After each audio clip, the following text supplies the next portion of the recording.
Waalaikumsalam warahmatullahi wabarakatuh. Wijang wijining pangantika upacara lung tinampan titipun rampung angin ngeti swasana langsung kewala tanggap acana Raharja Basuki atur pambagya Raharja sing rawuh dumateng pemberian kala Haji Sucipto ing pinijing aturaken wusingati sulih sari rupa punika Bapak Soeharto Saripit Ibu Umiatun keparenga mangayun nyaket garan kawula mangke ngasta pangawit babar pisan kasuwun ngasta pangapit babar pisan sepindah malih monggo Bapak Haji Sucipto keparenga miyat saking madyaning palenggahan ngaturaken wasingati tanggap pacana Raharja Basuki atur pambagya Raharja sing rawuh dumateng sahyaning para tamu. Monggo Bapak Haji Sucipto sasana miwah sasana tumindak atur.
Winantu sagunging kaurmatan. Bismillahirrahmanirrahim. Assalamualaikum warahmatullahi wabarakatuh.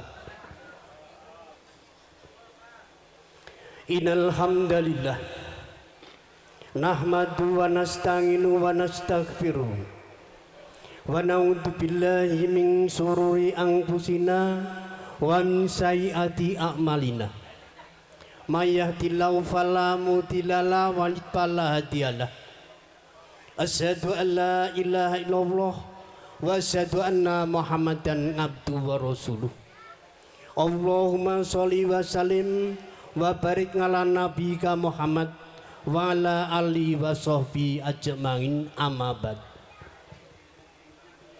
Rinangga manis haruming pambudi arming Tiastri Puspita Danawarih mugi angkrakatna kita nggenya samya kekadangan.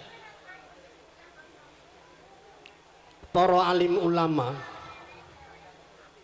para santri, para hajah tuwin para haji, sumarambah para pepunden, para pinisepuh dalasan, para aji sepuh ingkang satuwipana ing pamawas miwah lebda ing pitutur ingkang hangus ngung mistuti mring pepoyaning kautaman. Para manggalaning praja dalasan, para satriyaning negari ingkang satu dados pandam-pandaming kawula dasih sinuba ing pakurmatan. Para rawuh kakung sumawana putri sumarambah para tamu undangan, para kadang sulistya busana, para pangarak pinanganten kakung sae ingkang saking talatah Garut utawi saking talatah Grobogan, ugi para kadang sentana, para kadang muda tumaruna ingkang dahat sinudarsana. Kepareng kula ndherekaken monggo kita tansah ngunjukaken puji syukur ing ngarsa dalem Allah Subhanahu wa taala ingkang tansah paring rahmat taufik hidayah so inayah. tan kantun ugi mukten katalumpen tansah ngunjukaken sholawat salam kunjuk dumateng junjungan kita Nabi Agung Muhammad sallallahu alaihi wasallam ingkang supados gesang kita manggih hidayah manggih kabegjan fitini wa dunya wal akhirah Allahumma amin. Kepareng kawula Sumantaka ngabiyantara ngadeg wonten ngarsa njengandika sami mboten ateges kawula lirwa ing suba sifa ananging bobote kawula piniji dados sesulih kadang kula anem Adimas Soeharto ugi umiyatun ingkang ing wedal punika nembe nampi kanugrahan pindhanipun bombong bebekeng birawaning penggalih pindha karuberan Sagara Madu kajugrukan Ukir Sari usana ingkang dados sedyaning karsa lumantar kawula dhumateng para rawuh sami ngaturaken sugeng rawuh mugi winanto ing kararjan saha anjenengi lampahing adicara prasajan ngantos titi purna rampung ugi anggedapi sedaya pasugatan ingkang sampun sumadyo. Jangkep kaping kalih ngaturaken agunging panuwun dumateng para sanak kadang tanggi tepalih kanca rewang ugi saking Baraya Agung panjenenganipun Bapak Munawar ugi keluarga besar saking Cilacap ngaturaken panuwun awit pambiyantu njengandika sami sae ingkang supir dono eguh pamrayugi bau suku sedayanipun Bapak Soeharto umiyatun ngaturaken agung panuwun ingkang tanpa upami bebasan lemah teles namung Gusti Allah ingkang bales saking sih kadarman panjenengan sami. Jangkep kaping tiganipun nyuwun pangapunten dumateng para rawuh sami yen to anggen nampi rawuh njengandika sami kirang gubuh mboten saged jawat asta setunggal mboten setunggal lumantar kawula nyuwun pangapunten ingkang saageng-agengipun lan ugi nyuwun pangapunten yen to anggen maringi palenggan ngatuhi pasugatan kirang nuju prana dumating penggalih njengandika sami. Jangkep ingkang kawan anggening rawuh njenenganipun sami Pak Soeharto namung nyuwun doa restu supados anggenipun njatukramaken menjodohkan Ananda sapa Pak jenengan nggih Yuda kalian Punsi Sri Wahyuni mudah-mudahan Allah menganugerahkan kehidupan yang sakinah mawaddah warahmah yang intinya benar-benar menjadi jodoh sekali ini berjodoh mudah-mudahan sampai dengan nanti menghadap Allah bersama dipertanggungjawabkan dengan doa restu panjenengan sami mugi-mugi anggenipun memayu bagyo anggenipun panjenenganipun Pak Soeharto misuda putra putrinipun ingkang pikantuk pun Bagus Yuda Agus Pratama lancar lulus laharja kalis ing sambikala sepindah malih sedaya mbeta nugraha kasembatan ingkang sinedya tinebihaken saking sedaya rubida lan sambikalanipun makaten ingkang dados sedya kajat panjenengan Bapak Soeharto lumantar kawula tumanduk kanugrahan dumateng para rawuh sami usana namung panjurung doa sang doa restu panjenengan sami wangsul dumateng njengandika sami wilujeng kalis ing sambikala usana makaten ingkang saged kawula aturaken wonten cicir cewet kuciwaning atur nyuwun agung samudra pangsami billahi taufiq wal hidayah waridho wa inayah wassalamualaikum warahmatullahi wabarakatuh.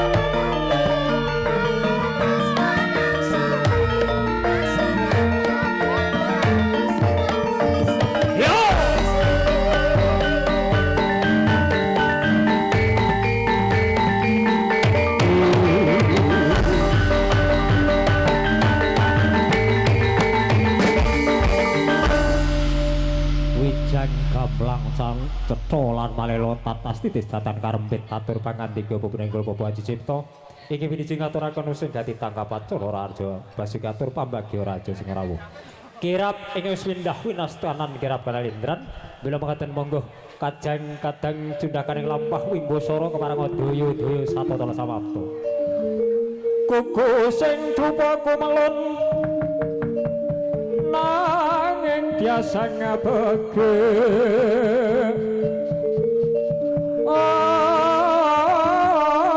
winengku sagung jajahan nanging sanget tangi kipi sang reksikane putra kang handhok saking wiyati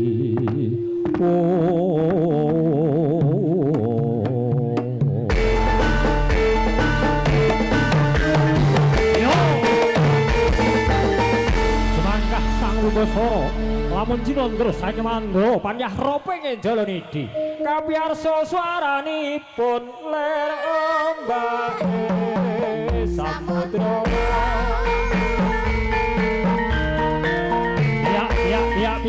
jaluk dalan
cucuk lampah ya Wimbasara lamun jinandra saking mandra panayah raja sinatira enggat sekti amandra guna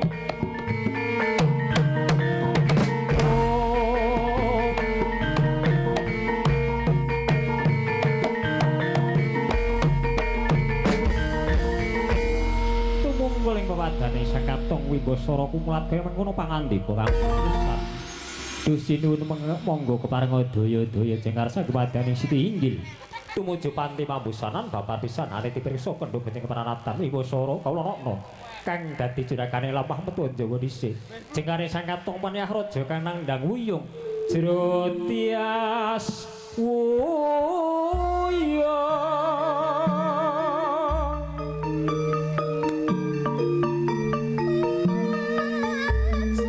leng-lenging dro mangungkung kandha ngiriman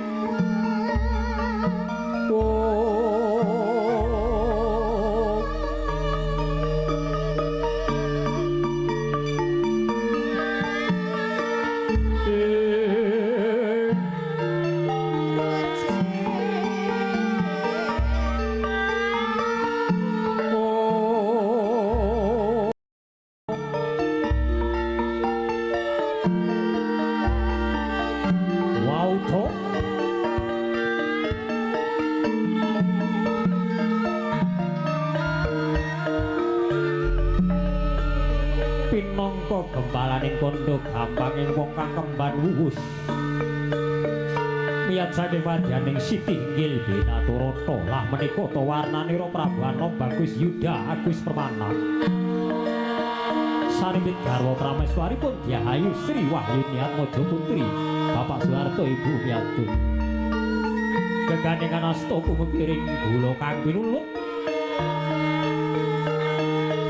tinindian cundakaning lampah wimbasara cantang balung Bahaya Batsara Apsari Magare Magara Gunus Putri Domas Talampati kang padha ayune padha tetike ya padha bagus babar pisan padha agemane kapono-pono iki cemeng amal samcemeng panjayah gandang sewu wilangane ingin jeneng kemasing jeneng paniyah padha ngaran aturing petang amal sing petapaniyah kuntul kang nebo sarawa ingin ijem amal sing ijem paniyah tanduring gwadho kawis ngawilis gumelaring pasawahan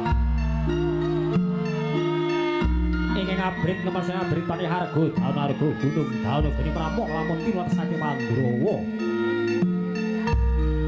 sedaya dari mawi bagi jingkaring sang katong tumuju panti pabusanan ingin tinindian kadang pangergo buso saking windi goresep saking laladan ngrambi mulat kaya mengkono pangandika ingin dari kawijiri gresan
cegah dahar kelawan guling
Saudara sedalan kaki dene penganten tumuju wonten ing panti pabusanan santen busana kasatriyan. Anyarengi pasugatan-pasugatan keparengatur lumantar abdi dalem widaya kasinoman. Sugeng mati wonten kekirangan samudayanipun Yundi Agung Pangasama Ugi mangke para lenggah para tamu samitipun kepareng panenan lenggah kanthi mertingani penggalih ngantos paripurnanipun pahargyan paripurnanipun resepsi wonten ing siang kalodhangan puniki. Kasungguta kadang-kadang nanda skara campur sari ringkes ingkang dene panjenengan Adi Mas Agung saking Leladan Girikerto Dusun Banjaran Sining Ketataran Kalingawi Jawi Ringetan. Keparang mangayun mbok bilih lodang pangaryan dan penggalih Bapak Haji Siadi saking Demak mbok bilih keparang badhe dono swanten badhe bisumba lagu mau melantunkan suara masnya. Perwakilan dari Garut, perwakilan dari Purwodadi, perwakilan dari Demak, monggo barangkali ada yang ingin melantunkan suara masnya. Pripun ada yang saking Garut wonten mbok bilih dari Purwodadi? Tak kira mau saka Garut iki basane Sunda le atur jebule malah Jawane gathik-gathik. Aku tuas kecelek. Ha nggih. Menika kasugata 3 vokalis sing sampun sato telan sabapto. Ben ora miring terus ngadeg yuk wong telu ya. Ayo bel. Ayo. Ben ora ngadeg ben ora miring. Engko nek miring Mbak Wulan dadi edek. Ngom munggah saking kene mengkleng. Nggih. Sining kuyung ugi kadang-kadang saking Sri Rezeki Audio Profesional Sound System Mas Sepo punya. Monggo 3 vokalis kasun jumeneng monggo diajeng. Ben mari leh masuk angin. Penyanyi kok kerokan tok. Yo.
kasih matur suwun tiga vokalis sampun kepareng jumeneng. Babar pisan ngaturaken libur wonten ngarsa panjenengan sami sinambi hanyrantos paripurna. Anggenipun ngrasa bunasana kasatriyan masih kepara mangayun nandaskara campur saringkes mbok bilih mangke saking para lenggah samudayanipun hingga parbaripun lumantar kadang-kadang nandaswara namung hanya manggaken. Menika sampun wonten pamundutan saking wingking tetes sing tresno jarene. Ul, iki lho. Nah, iki ada. Mbak Ulan. Nah, kita yang beladek kita yang ngeriyip. Beladek apa kesel apa mikir liyane? Ora, Mbak. Iki turunan. Oh, keturunan. Nah, ayo. Oh, bar wayangan. Elah tenan. Saiki sinden doprok dhe marah saiki. Nah, iya. Doprok ning omah, Mas. Ora ya. Nggih. Diajeng wulan menika wonten pamundutan saking kaca-kaca wingking. Tetes sing tresno. Tresnane mung sak tetes to, Pak? Nek aku Tresnaku no gedhe kok. kowe apa wis tau ro? Wis ta. Sak Lagi. bulan. Coba kowe wis suwe Napa? lemu ayu. Lagi ndik, Mas. Lagi. Tapi madhep rono to. Iya. Jare bu, Tuwek lho Pak jare. jare buku kowe nek wong ayu kowe bidadari nganggo sayap kowe gak nganggo. Takdol. Ora nyebut gue jigur. Takdol, Mas. Gak penting. Gak nganggo sayap saiki bidadari kok nganggo sayap. Sayap. Ini pengiring pengantin Nuti Garut. Artinya dari Garut. Dari dari. Nuti, Pak. Nuti dari Kok jenengan saged to, Pak? Aku punya Lulusan mriko. aku tembuh. Aku tahu ning kernet ning kono Mas. Walah. Jadi Dari Garut ya. kadung ora leles aku wilayahku ngernet di sini zaman semono. Lah aku ora tau. Kalau ini Garut Kota ya? Ya, Garut Kota ya. Garut Kota. Garut Kota. Ketoke ngendi Pak sing ngerti? Kotane iki lho. Oh, Nggon apa? Nagrek. Ngerti Nagrek? Tanjakan Loh. Nagrek? Aku ki paling sobo tekan Ngrambe tok, Pak. Kowe iki bocah ora tau. Mulane bojomu bungah untuk kowe. Iya, iya. Gampang dihapusi. Nah, tetes sing tresno ya? Nggih. Ya, monggo.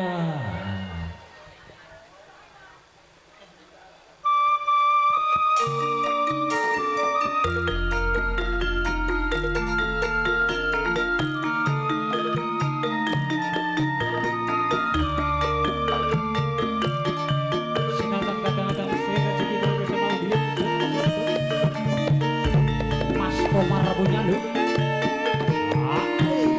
Yo.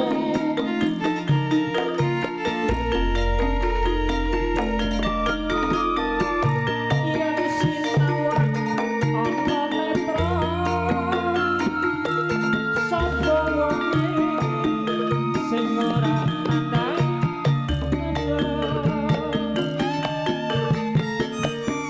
janur kuning lengo-lengo sapa wonge sing ora nandang uyo.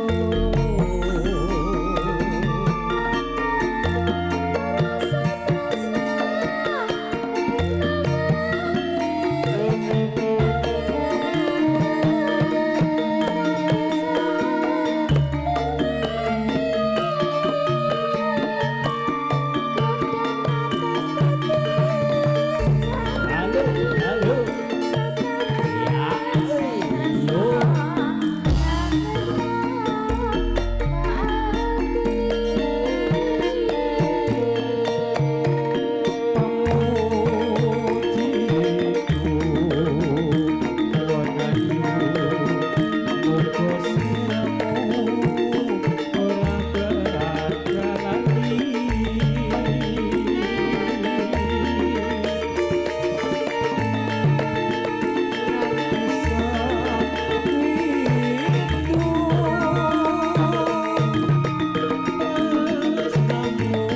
yo.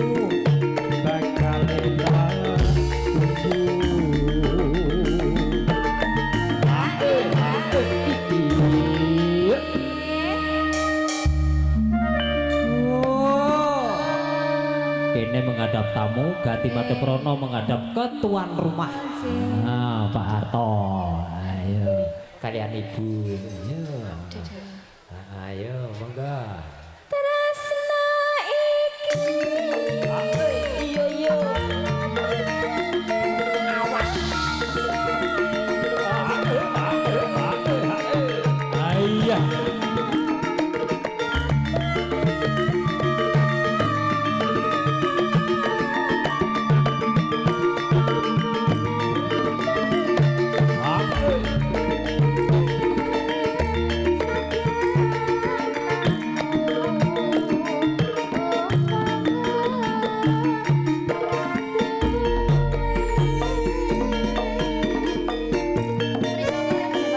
Betul.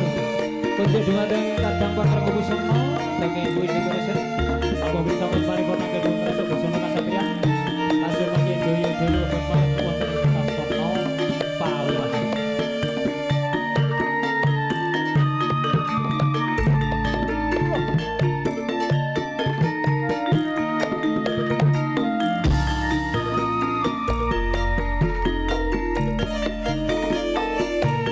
Yen sinawan ana lenong sapa wangi sing ora nandang brata janur kuning langkung lenong sapa wangi sing ora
Mbak Wulan, jane lek kundalang mantenmu ya tak cepetne lho. Aku mau munggah jam 10.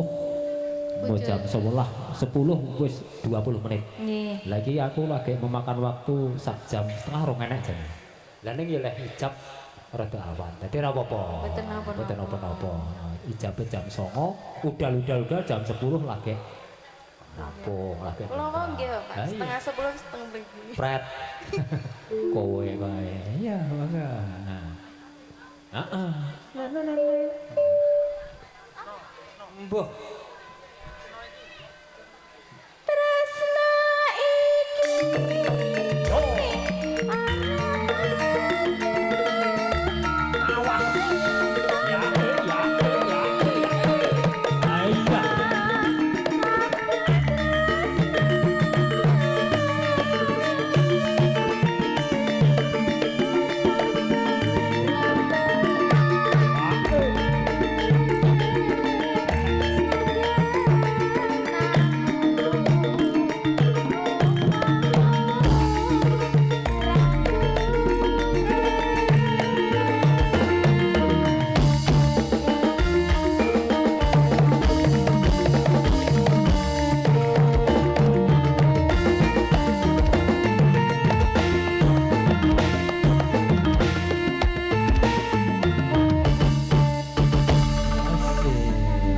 Sembah nuwun diajeng wulan dados sing tresna sampun warkatur menika nuhuni pamuritan saking kadang-kadang paraga wingking. Menika wonten 3 vokalis, ada 3 artis yang dalam kesempatan ini akan memeriahkan panjenenganipun Bapak Harto anggenipun kagungan kersa. Ketingalipun dereng kawis tinggal diajeng linatan bisolali, monggo Mbak Linatan bisolali vokalis kondang iki kiblate para vokalis Ngawi Barat. Gak bos sepoti mas.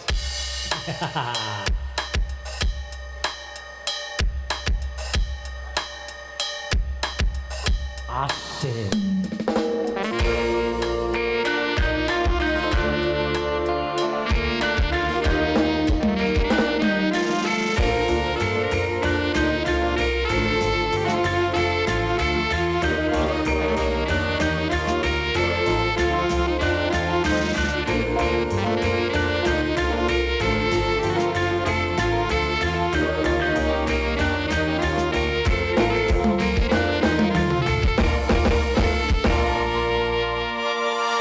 Wilujeng siang Balina, selamat siang. Nggih, Pak Ros. Oke.